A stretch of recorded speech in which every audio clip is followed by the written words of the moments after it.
The following is our extended conversation with Dr. Joy Oslund. We talk teamwork, complex instruction, and equity. Welcome, I'm Dave. I'm John. And this is Teaching Like Ted Lasso.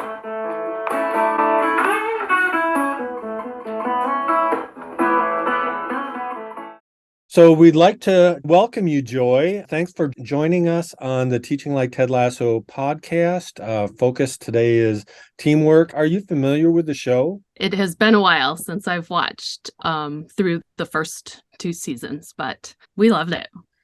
It made me realize that there are so few shows like that like Yes. you leave, like you like the people, they're all making an effort. Right. Yeah. Even the sort of villains, if you would say, there are any, become likable and human.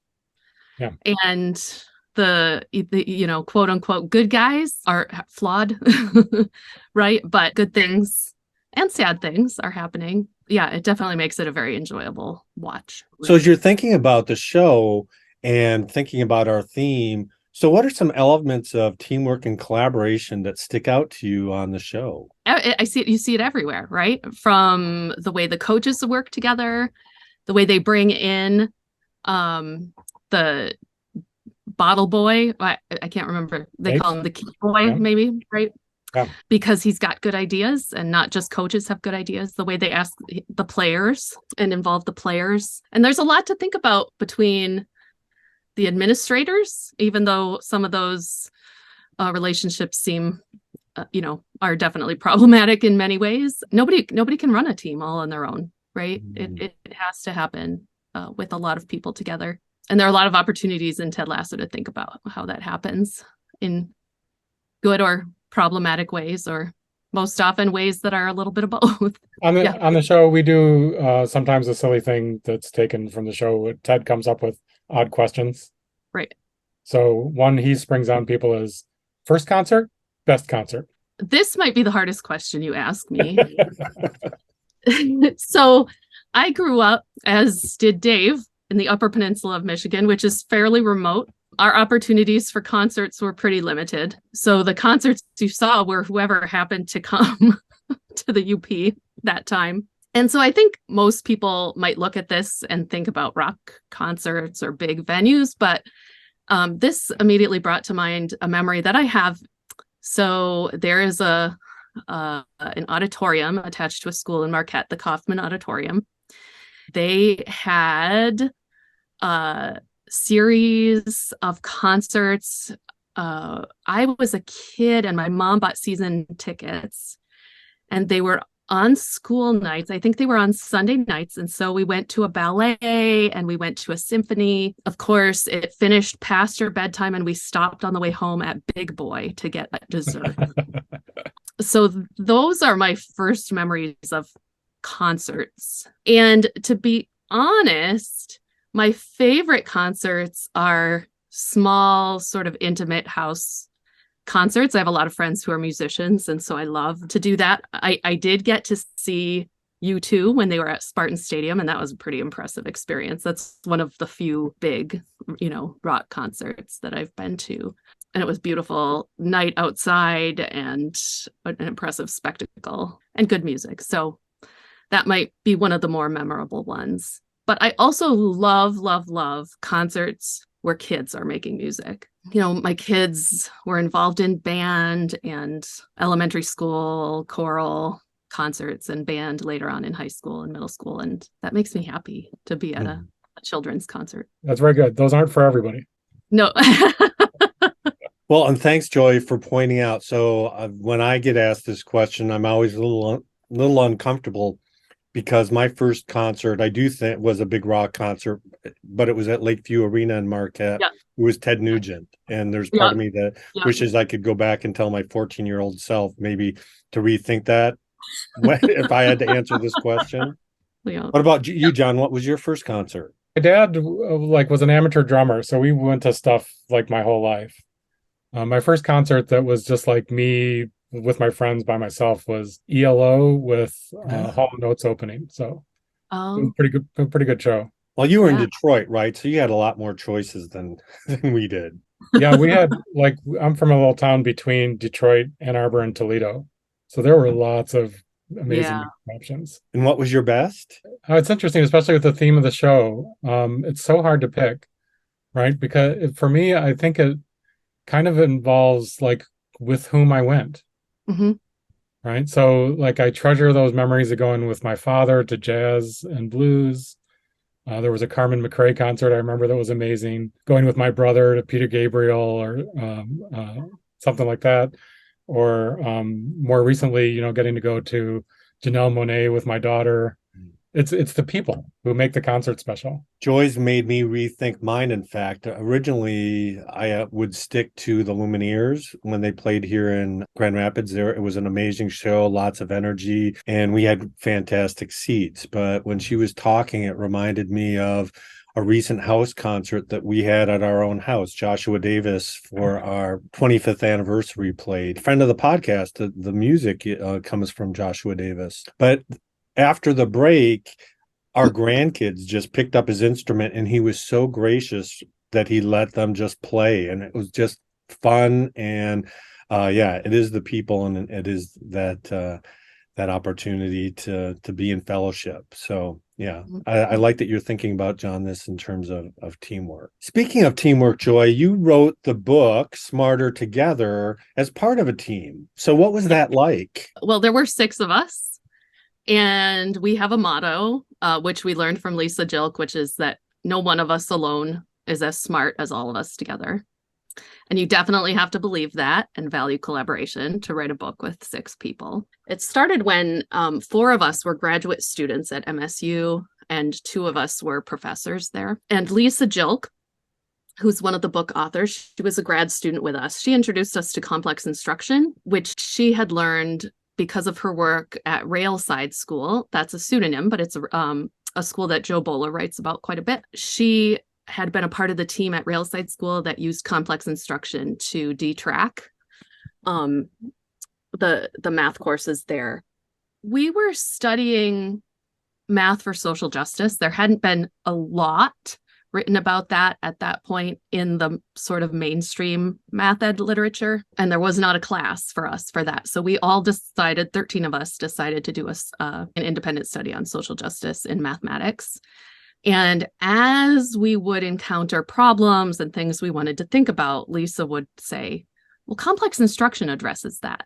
So complex instruction is a set of principles and practices for using group work to promote both equity and rigor simultaneously. And so after a while, we started to say, well, what is this complex instruction that addresses so many of these problems we're interested in? So a lot of people did a lot of organizing, and Lisa did a week-long workshop that was attended by all of us and many elementary teachers in the Lansing area who were part of our cooperative teachers of many of our interns. We had some folks from out of town come to participate. So Lisa put us through sort of a week of complex instruction boot camp. The work at that point in complex instruction had been done mostly in elementary science and social studies and in secondary math, but we had many, many elementary teachers, and all of us except Lisa focus on elementary. So what we did after that, everybody was excited.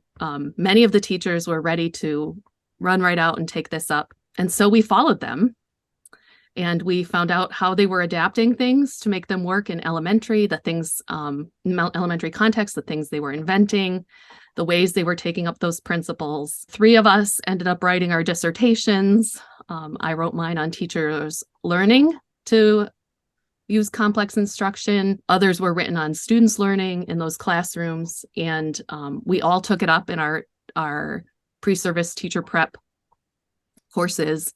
And then after we had done all this work, we came back together and said, we need to put this all together in a book. Teachers had been asking us for that also, saying, we had this great week, but there was so much packed in. How do we need one place where we can remember, everything we've been doing. And so what we did was Helen Featherstone and Sandra Crespo took the lead. Helen is not living anymore, but was a huge organizer of all of us, getting us together. Once we had an outline, We decided who was drafting what sections, and Helen did all of the collecting. This was before Google Docs was widely usable, so it was a lot of collecting from people and compiling and sending things back out. There are challenges, of course, to writing a book with 6 people, but we also agreed that studying collaboration individually was an oxymoron, and that it just didn't seem right, to us. And of course, some of us have but many of us also solo author things, but that at its heart, we are doing this together as a team, even still. But there are some barriers to writing a book with 6 people, one of which was that we weren't allowed to put 6 names on the cover. They wanted to put Helen and Sandra's name on the cover, and they said, no, it's all or none. One of the norms for complex instruction is often everyone sticks together, and we didn't want to break those norms by highlighting certain authors by putting 2 on the cover. So, it was a lot of work and some heartache and sweat and tears, but it's a better book because we all contributed. And it's evident in the writing too, right? That the teachers that you worked with are also part of the team, right? Part Absolutely. of the teamwork. And that comes through, and it goes back to, as you were describing the show, sort of this idea of a whole character. Collaboration doesn't necessarily, in teamwork, doesn't necessarily mean everything goes great, right? Mm-hmm. I mean, there's lots that's going on there. And so I appreciate your willingness to take us through that part of the journey as you wrote the book. Well, and it makes me think, so I was doing a math camp some years ago, and I had students write zines about their experience at the math camp. And there was a whole zine about arguments, and not the mathematical argument kind, right? But arguments that happen when you're working together. The kids were writing about. And I remember they said the best argument is when no one is screaming and you get to a solution. But a good argument is if you get to a solution, no matter whether somebody is screaming, right? So it is not without its challenges. Mm-hmm. And I think we see students who resist collaboration because they don't want that aspect. Exactly. They know it will be easier in some respects by themselves. And there are many things we can do to make it a better experience. It happened yesterday in my pre-service teacher preparation class. There were some disagreements about how to go forward on a task. And, it takes making the time to step back and say, all right, let's talk about what's happening here. What's the argument about? How do people feel? What's the challenge? And, what are the possibilities? Those kinds of conversations become pretty necessary when you're teaching people how to do math in groups. Even people who are really good at being together in groups don't necessarily know what it means to do mathematics in groups. And that's the subject, of course, that I teach. So it takes a lot to get everybody thinking about what that involves. How to move forward when things are stuck or there are disagreements. So what does effective collaboration look like, either in mathematics or among learners or among teachers or between teachers and learners? And we can think about it at all of those levels. Most of what's been written about group work in education, it talks about students in classrooms, right? But I think once you learn them, the ideas apply just as much to groups of teachers. But I would say that effective collaboration, what it looks like, is that it's what happens when everyone is participating and everyone is seen and treated as people who have something to offer and something to learn. Even when those arguments are happening, there's a sense in which the ideas are important enough to for us to try to come to some consensus here, and that everybody's got something to offer to that discussion, and nobody's ideas are just being dismissed, right? I mean, that's part of it. We could have group work that looks really nice and pretty and smooth, but people aren't actually engaging in each other's ideas. That engagement, that piece, that assumption that everybody's got important ideas here. And not everybody's ideas are great, right? So we're going to get all the ideas on the table. And it's okay if I have a bad idea and I know that I have a good idea, and so do you, and so do you. We've all seen the big problem when collaboration is not going well, especially all teachers have seen it, where, one or two students are doing all the intellectual heavy lifting, making all the decisions, and another couple of students are not. And I've heard publications refer to this as, hitchhikers, right? Folks kind of hanging on in the group. And so we're all familiar with that big problem of group work being unequal participation. And that's what complex instruction addresses. There are lots of kinds of group work and, collaboration, and complex instruction is one that deals, it's particular to group work that deals with issues of status. So status is a ranking system where everyone knows it's better to have a higher rank, and it's based on perceptions of competence and who's going to be the best at the group task.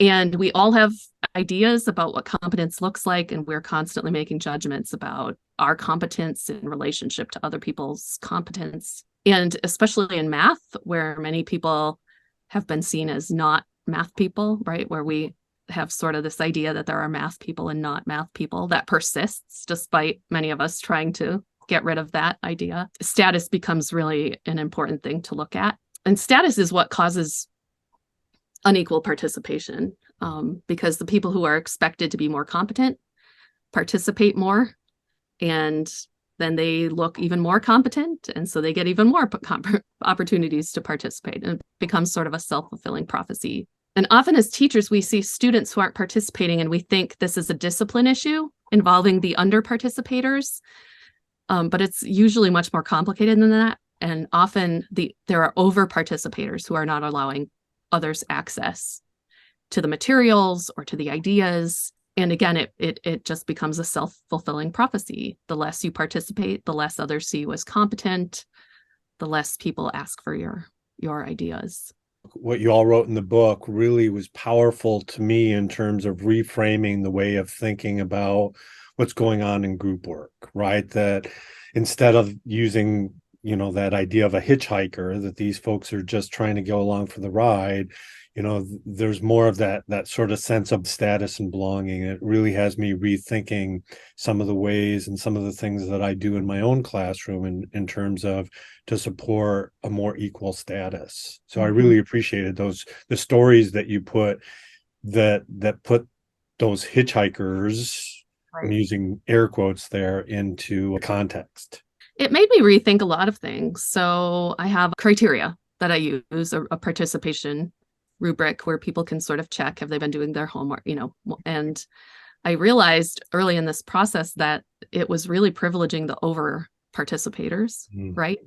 And that there was no place where we said, we're going to reward the person who steps back and asks the group for their ideas. Those kinds of things had never shown up in many of the things that you find about participation and grading or evaluating participation. It's important to think about that because everything that we do in the classroom either perpetuates status or disrupts it. Most of the time, we haven't thought about how we are perpetuating status. And, 10 years into this work, I'm still discovering ways that I'm perpetuating status in my own classroom. The important part is to always be looking for those and always to be tracing. When I see unequal participation in my classroom, sort of tracing it back and thinking, what am I doing to either disrupt or perpetuate what's happening there? Yeah, even being conscious of it doesn't necessarily make me as the teacher better about kind of interacting. There was a question in Cassia Omohundro's Wedekin's Math Exchanges book about or maybe it's from her Hands Down Conversations. And I'm forgetting her collaborator, which is terrible. Dave, do you remember? It's Christy Herman Thompson. Oh, thank you. She makes it kind of the class responsibility for who's speaking, who isn't, and why. It's important to remember that status is dynamic and that we not start labeling students as high status and low status and making those fixed sort of identities. People can be perceived to have different status in different contexts. And even in the same math classroom, among different tasks, different people might be perceived to have different levels of competence. Although something we do see in elementary school is that often status is conferred by the reading group. I asked my daughter, I had her at a meeting with among some of the authors of the book at one point in time. I think she was in first grade.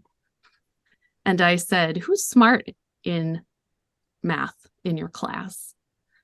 And she named a couple of students. And I said, well, how do you know they're smart in math? And she said, well, they read chapter books. I said, well, what about math? And she said, I just told you, right? They read chapter books. There are ways that status can kind of hang with a person across contexts, but it's dynamic. And the good news about that is that there are research tested interventions that teachers can use to disrupt status.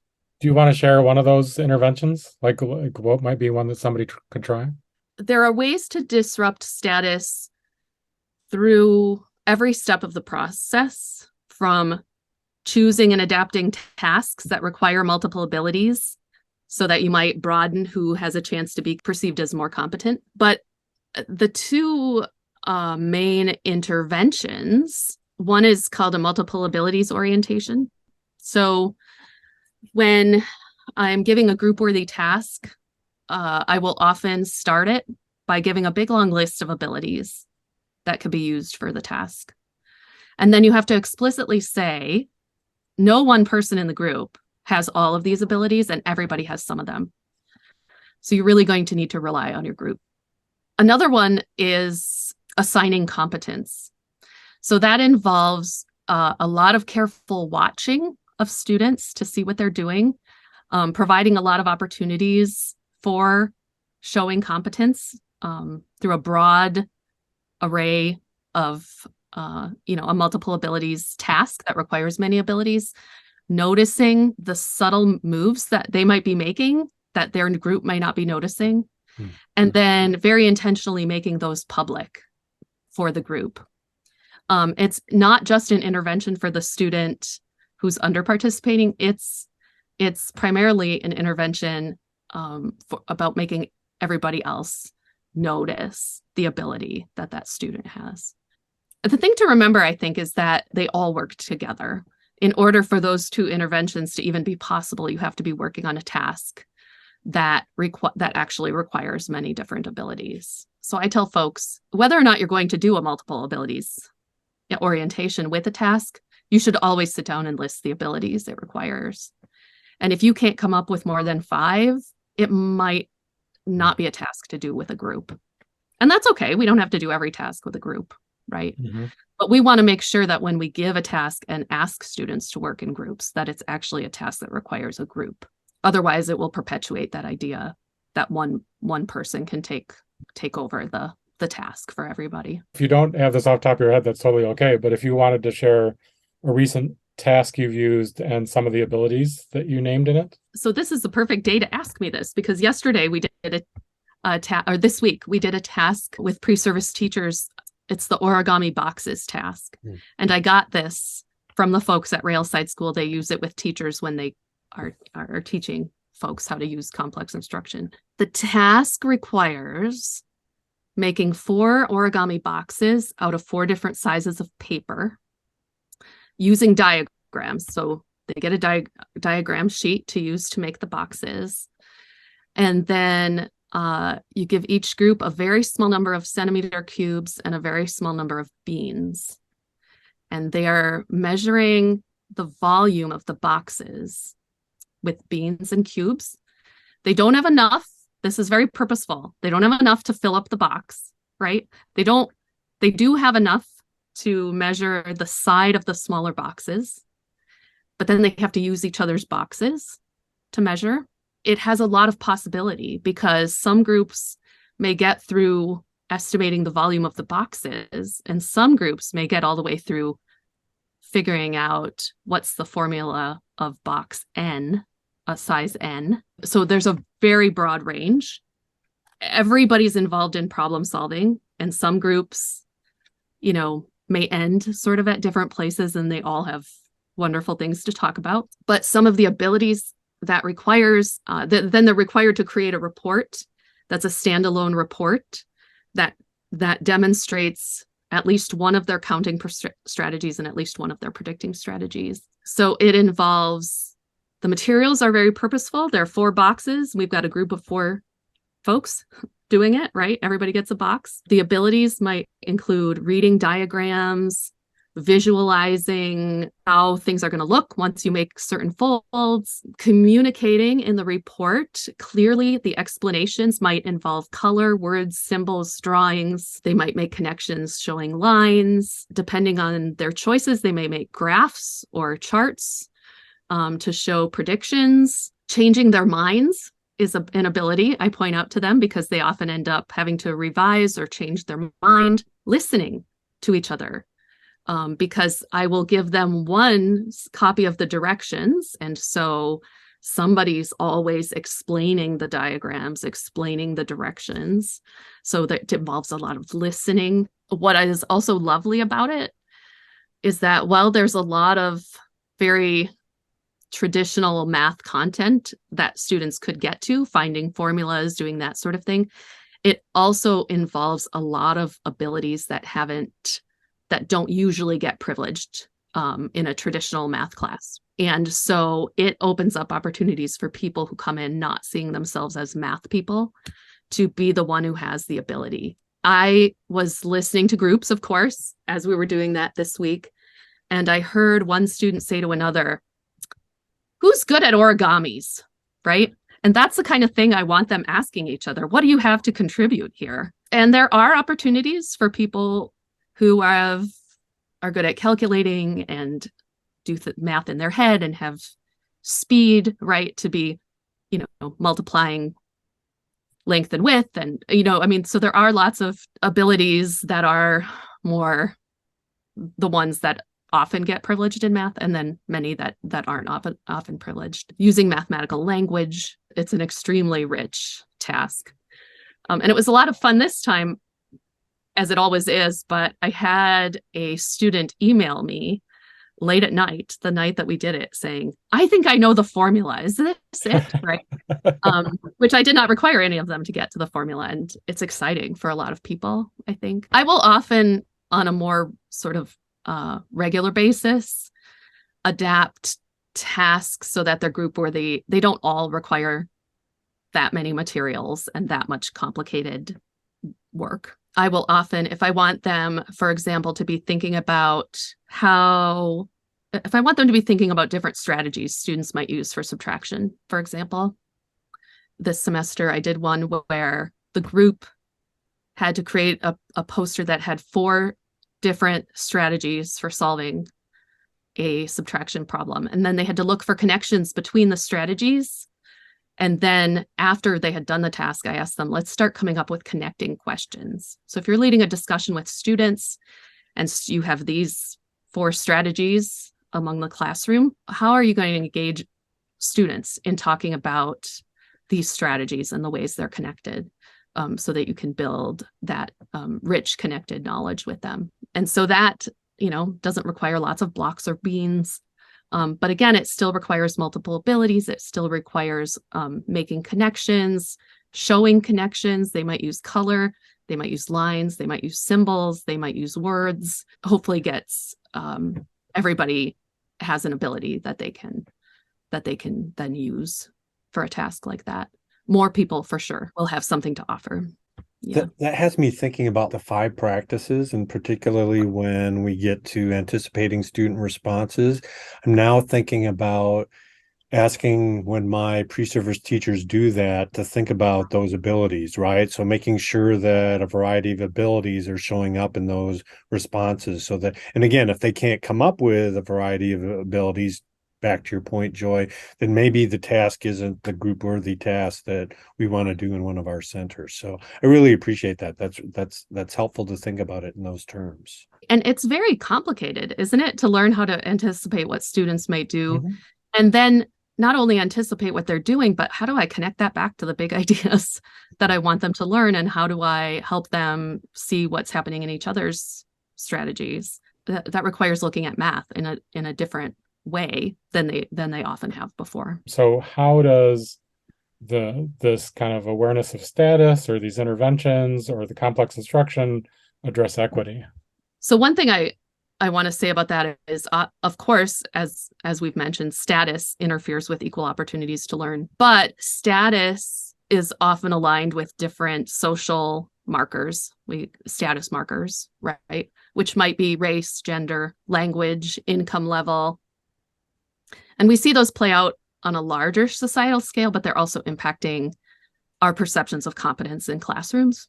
So that's definitely one way that collaboration has to do with equity. But another is really interesting. So I think, I mentioned earlier that as we were studying math for social justice, Lisa would be saying, well, complex instruction gets at that. Complex instruction gets at that. In our opening day math department meeting, we looked at a list of principles for equity-focused teaching. It was a really long list, maybe 50 plus principles. And, a lot of people were saying, gosh, that's a lot. How do I get started? Well, I went through it today and realized that complex instruction addresses at least a third of those. It really has brought together a number of principles that we know are equity-focused teaching principles and sort of built a whole, right, out of those pieces. It provides a framework that sometimes explicitly addresses many of those equity-focused teaching principles. There are things like academic belonging, using multiple representations and requiring multiple abilities. So a lot of the principles and practices of complex instruction are recognized elsewhere, even as equity-focused principles.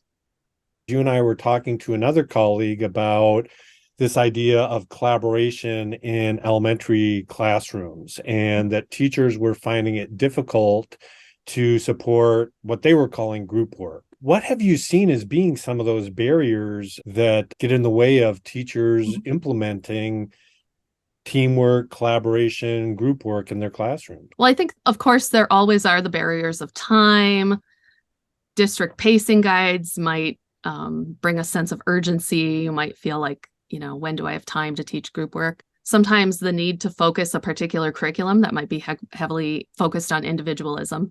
I think those are challenges to innovating your practice or, taking on new practices always. But I think one of the biggest barriers is narrow conceptions of what it means to be capable in mathematics. If the focus is only on calculating and speed, then only a few people are going to be considered competent. So broadening our ideas so that math competency includes things like communicating, designing, listening, showing connections, creating. This opens up space for everyone to learn that everyone has something to offer and something to learn. And another big barrier is not knowing how to address status issues. Watching and seeing a group that doesn't work as a group and not having interventions for dealing with that can often get in the way of group work. I will hear teachers sometimes say, I tried it and I'm worried about this unequal participation. And the interventions are extremely effective, but they're not magic bullets and they don't happen quickly.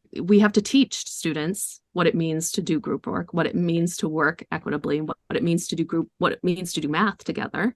Many of them might not have experienced that before. Having interventions and support for addressing status is often a huge barrier. Well, and you mentioned in the book the importance of norms and procedures that are associated with complex Absolutely. instructions. So complex instruction has ways to address those barriers at every level, from designing or finding or adapting tasks so that they're group worthy and require multiple abilities, to using rules and norms, which in CI are different than I've seen in some other versions of collaborative learning, because in complex instruction, those rules and norms have to be particularly designed to address status by engaging students in the content of the lesson.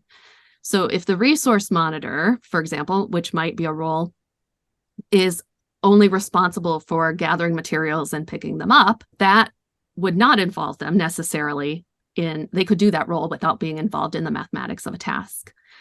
But we have the resource monitor also be in charge of the group's questions.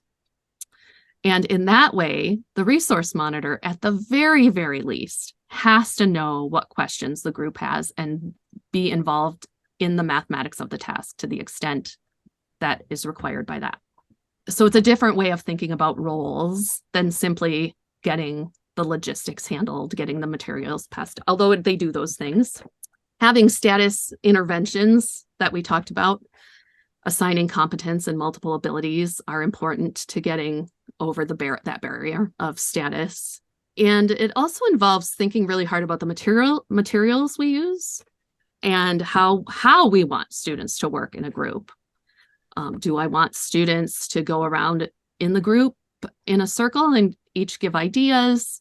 Do I want them to each have a piece of the puzzle or piece of the problem or a clue that is required for the group to solve the task? What materials will promote equal participation? For example, when I give written instructions on a task card, I give 2 task cards to a group of 4. I learned this again from Lisa Jilk. And the reason is because if I give 4 sets of instructions, everybody can go their own way. And if I give 1, not everybody can see it, right? But if you give 2 task cards to a group of 4, everybody can see the instructions and nobody can go off on their own. So it provides a structure for thinking about how each piece of the puzzle is going to either promote students working in groups or allow them to go off and work on their own. The point is to be constantly teaching students and ourselves that everyone in the room has something to learn and something to offer. That it's not about who's the smart one, but how are we all getting smarter together? The word smart can be controversial, but we decided early in our work that if students are going to use it, we're going to have to teach them a new meaning for it. Thus the motto that Lisa brought to us, which is no one of us alone is as smart as all of us together. I really like what you just said about it's not even that we are smarter together, but that's how we are getting smarter together. Exactly. That kind of active positioning of it. Well, and that collaboration is a kind of smart as well, right? Mm-hmm. Being able to work in teams is part of, when we're thinking about abilities, that's certainly a skill that we can build on and that we can build up. Exactly. You mentioned earlier, and it's in your book early on, that complex instruction. So we're focusing here, the 3 of us particularly, right? We're in the math department, and we tend to think about that. But you mentioned, and we're hoping that our podcast has a larger audience. So you're talking about that this can also apply to other subject areas. Absolutely. The video that I mentioned, the video about status that will be in that you'll link to in the resources, has lots of examples of science and social studies. And there are lots of other examples of it being used in science and social studies. When we started to try to recruit, teachers to work on it in math, it was sometimes hard to find because there's often an impression that group work's good for all the other subjects, but not math, right? That math, takes something else. So, we've had to work to disrupt that idea. It's absolutely relevant to all the subject areas. I think math is sometimes the place where people find it the hardest, or the hardest before they're doing it, to wrap their head around how mathematics is a collaborative activity, which it is. Historically and, in the way that mathematicians work, but our ideas of school mathematics are often more narrow. And also in the resources, we'll link to a book by Elizabeth Cohen and Rachel Lotan, and that is not mathematics focused. That's focused just on teaching in general across all subject areas. So listeners to this podcast who are not in mathematics can start there with that book. As we're thinking about barriers, what happens when the kid who's been winning around the world for 3 years straight is no longer top dog, so to speak? Well, and just in short, I would say that student has a lot to learn too. And I was that kid at some point. I think many of us who are teachers were, right? We're used to being good at school. It's hard sometimes to understand folks who don't want to participate, because many of us were over participators. Are there other resources you'd like to share with us that you haven't had a chance to mention so far? We've been talking about the book Smarter Together, which is focused on collaboration in elementary math. There is a secondary version or a partner book by NCTM, put out by NCTM, which is Strength in Numbers by Lonnie Horn. There is, as I mentioned, the book Mathematics for Equity, which is a fabulous book that tells the story of Railside School by folks who were there. One of the most important books, I think, is Designing Group Work by Elizabeth Cohen and Rachel Lotan. That is sort of the resource on collaboration in classrooms. Yeah, I'm ashamed to say I haven't ever read that. Yeah, me either. Kind of putting it back on my list. There is a fabulous source of tasks that came out of Berkeley in the 90s, which are collaborative logic activities that involve mathematics content. The books are Get It Together, United We Solve, Group Solutions, and Group Solutions 2. They're often good ways in for folks who haven't used complex instruction before because they provide a structure for providing different clues to everybody in the group. So whether it's a clue toward what's the mystery number or what's the mystery map, what's the mystery shape, lots of opportunity to get kids talking in a way where each one has one clue that they have to offer. Of course, there are lots of sources of tasks that can be available to be adapted for group-worthy tasks. Some of the ones we've had a lot of success with are Marilyn Burns tasks from the collection of math lessons or from many other sources by Marilyn Burns. The MARS tasks, which are balanced assessment tasks, are often very rich and can be made into group-worthy tasks. Many math curriculum documents have, depending on your curriculum, it might have some lessons marked as group work lessons that might be easier to adapt for complex instruction and pay attention to status. If that's the case, there is an appendix in Smarter Together that is focused on how do you adapt a task from your own curriculum and make it group worthy. I often go back to that because I find it helpful when I'm adapting tasks for my context. So Joy, Yeah. thank you so much. We really appreciate you. We appreciate the time that you've given, the thought that you've given to this. We are extremely grateful for you being on the podcast, but we are also extremely grateful for you being a part of our team here at Grand Valley. We feel very fortunate to be able to go forward with you as one of our teammates. It's really exciting to me, and it's such an honor to be asked to be on a podcast. I'm really excited about that. I'm really happy to be here and to do it with the two of you.